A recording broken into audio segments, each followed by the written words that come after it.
दुनिया में सबसे अधिक खेतीबाड़ी करने वाले 10 देश कौन से हैं? जब से मानव सभ्यता का विकास हुआ है तभी से इंसान भोजन की तलाश कर रहा है और आज तक भी इंसान की ये तलाश खत्म नहीं हुई है।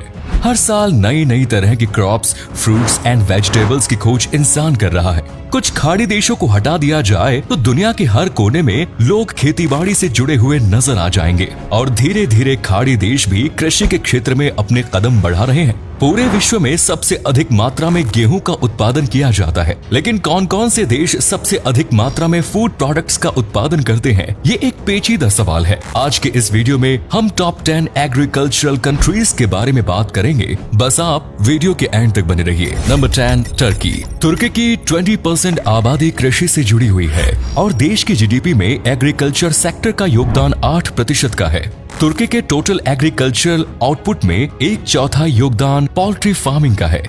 तुर्की में एप्रिकॉट्स, फिग्स, रेसिन्स और हेज़लनट्स का उत्पादन बड़े पैमाने पर किया जाता है।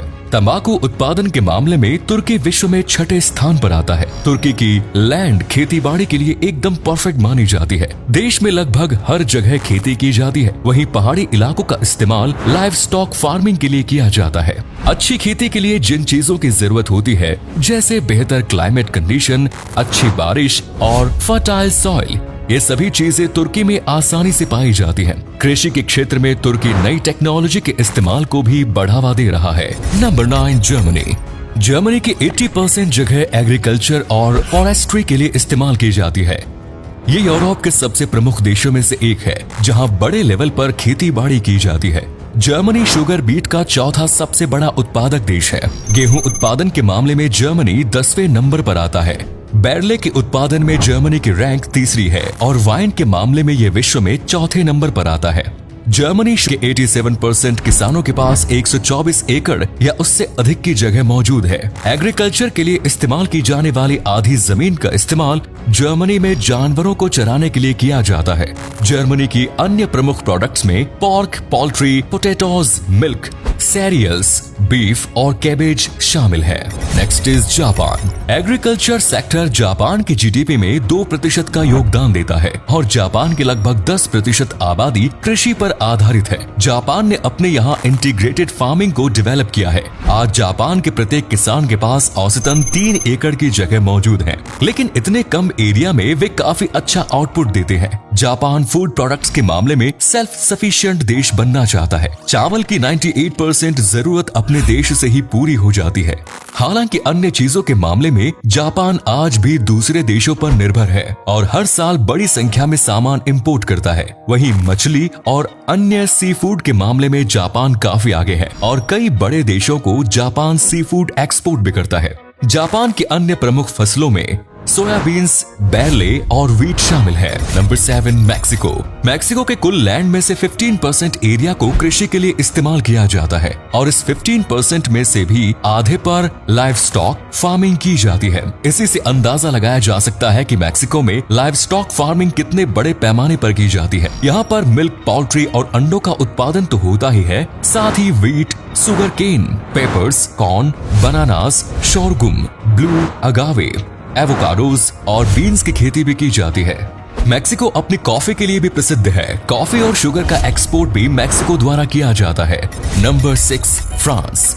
फ्रांस में अंगूर का उत्पादन काफी बड़े पैमाने पर किया जाता है और वाइन प्रोडक्शन के मामले में यह देश पहले नंबर पर आता है। साथ ही इस देश का चीज भी काफी फेमस है। यहाँ पर 350 से अधिक वैरायटी की चीज आप टेस्ट कर सकते हैं। फ्रांस में लगभग 7,30,000 फार्म्स हैं। शुगर बीट्स का उत्पादन यहाँ सबसे अधिक किया जाता है। इसके अलावा wheat, cereals, potatoes, pork, beef और रॉ मिल्क का उत्पादन भी फ्रांस करता है। पिछले कुछ सालों के दौरान फ्रांस में व्हीट और सीरियल्स का उत्पादन बढ़ा है, तो वहीं पोर्क और बीफ के उत्पादन में कमी देखने को मिली है। Number 5, Russia. रूस क्षेत्रफल के हिसाब से विश्व में सबसे बड़ा देश है। यहाँ पर 23 मिलियन हेक्टेयर से अधिक जगह को कृषि के लिए इस्तेमाल किया जाता है। रूस में wheat, barley, oats, sunflower seeds, potatoes और राई का उत्पादन बड़े पैमाने पर किया जाता है। रूस की अर्थव्यवस्था में कृषि क्षेत्र का योगदान 6% है। खेती के लिए इस्तेमाल की जाने वाली कुछ जगह में से 20% जगह का इस्तेमाल केवल गेहूं के उत्पादन के लिए किया जाता है।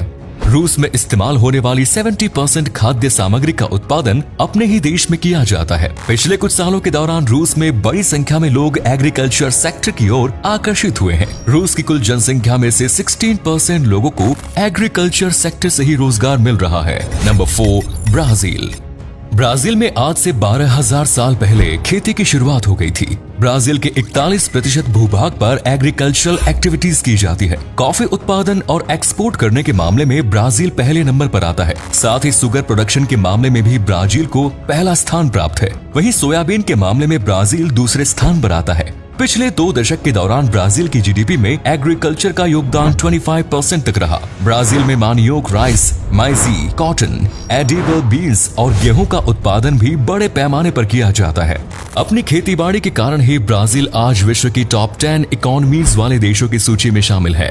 Number 3, the United states. एक समय पर अमेरिका इस लिस्ट में पहले नंबर पर आता था, लेकिन अब अमेरिका एग्रीकल्चर सेक्टर में तीसरे स्थान पर आ गया है। अमेरिका में सबसे अधिक उगाई जाने वाली क्रॉप कॉर्न है। मक्का के बाद सोयाबीन और गेहूं का नंबर आता है।